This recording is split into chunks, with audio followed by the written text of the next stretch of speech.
Nah, Abang Po, kalau bukan karena tempat ini, bisa jadi kita kagak bisa ngerayain 17 Agustus. Lah, emang kenapa? Dan ada apaan sih di sini? Nih, Mamang ceritain. Ini ada. Ya, Abang Po, perjalanan Mamang kali ini dimulai dari depan Tugu Kebulatan Tekad Proklamasi. Nah, tempat saksi bisu tekad para pemuda yang kagak main-main buat kemerdekaan Indonesia ini nih. Dari sini, Mamang langsung cus menuju rumah bersejarah, rumah tempat Bung Karno sama Bung Hatta pernah diamankan sama para pemuda Rengas Dengklok atau tentara peta.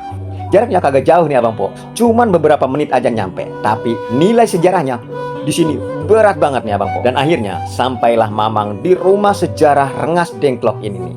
Suasananya tenang tapi berasa hidup banget. Nah, kebetulan banget nih Abang Po, di sini lagi ada siswa-siswa yang lagi kunjungan, lagi pada belajar sejarah kayaknya nih. Mamang juga sempat ngobrol sama ibu gurunya nih. Nah, ini dari SMK mana, Bu? SMK Bina Mitra Cikarang Timur, Pak. Oh, agendanya apa nih? Ini studi lapangan IPAS dan sejarah. Katanya, ini bagian dari pelajaran biar generasi sekarang kagak lupa sejarah bangsa. Masuk ke dalam rumah, mata langsung disuguhin foto-foto di tengah ruangan. Anak-anak pada sibuk ngamatin, ada yang nyatet, ada yang diskusi. Berasa hidup banget suasana belajarnya ya Bang Po. Ternyata rumah ini dulunya milik seorang keturunan Tionghoa nih Abang Po, yang namanya Jo Kisong, yang dengan tulus ngebantu perjuangan bangsa kita ini nih. Mamang geser ke sebelah kanan nih Abang Po. Ini dia kamar tempat Bung Karno sempat beristirahat di mari. Sederhana tapi penuh makna. Dindingnya banyak foto-foto beliau, berasa banget aura perjuangannya. Dan ini kaca. Wah, Mamang langsung full kaca sini tuh. Lihat. Nah, ini pangkengnya atau tempat singgahnya atau tempat tidurnya waktu itu Bung Karno. Nah, di depan sana pas berhadapan itu ada kamar sebelahnya Bung Hatta ya. Lanjut Mamang ke kamar Bung Hatta nih Bang Po.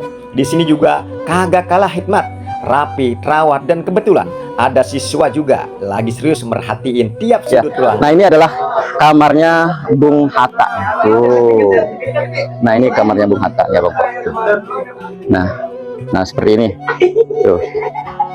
Nah, ini ada juga banyak sekali penghargaan-penghargaan di sini. Tuh.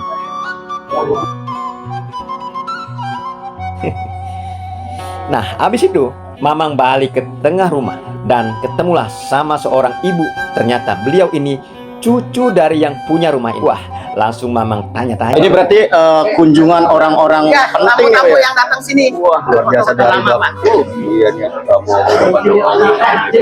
Jokowi lagi kampanye dulu. mau kampanye nyampe setelah jadi agak balik-balik.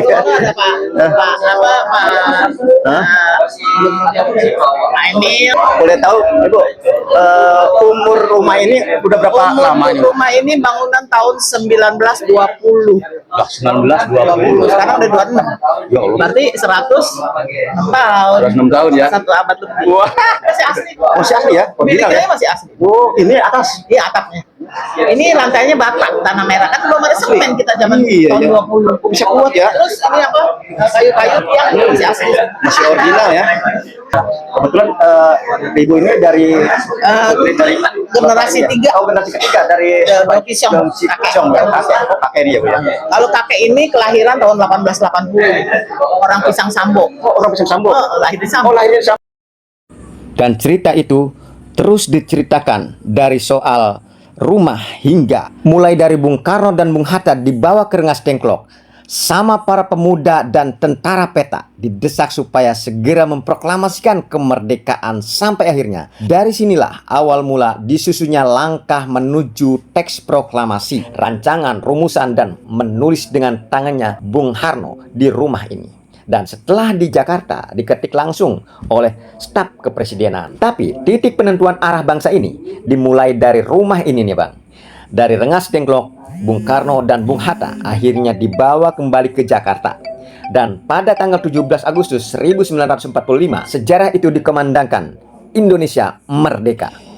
Ibu itu cerita dengan penuh semangatnya Bang Po. Dan Mamang pun merinding dengernya. Kadang kita lupa kemerdekaan yang kita rasain sekarang lahir dari tempat sederhana kayak gini. Bukan cuma bangunan, tapi saksi perjuangan. Kemungkinan kalau nggak ada keberanian Tanggal 17 waktu waktu nggak ada keberanian pemuda Rengas Dengklok itu di tanggal 17 Agustus tidak ada kemungkinan bisa diadakan peringatan HUT RI kemerdekaan Republik Indonesia, Ibu ya. Kalau pemuda peta itu bukan orang Dengklok aja, Pak. Oh ya, Pemuda peta pembela tanah air.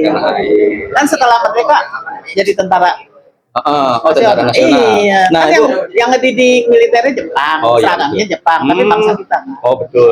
Nah Ibu, ada yang saya dengar itu ada salah satu kapten Marsin kalau nggak salah ya. Oh, Pak Masrin, ya, itu kan pemuda Dengklok. Oh, di sini Dia ya? yang tahu rumah Inom, Nah. Masrin. Pokoknya. Oh, yang ada dasi, yang pakai dasi. Itu Pak Masrin. Oh itu ya. Nah, bukan dongeng, ceritanya seperti itu. Oke, sejarah ini jangan sampai terpendam dan sehingga anak cucu kita tidak tahu sejarah bangsanya sendiri. Oke, assalamualaikum.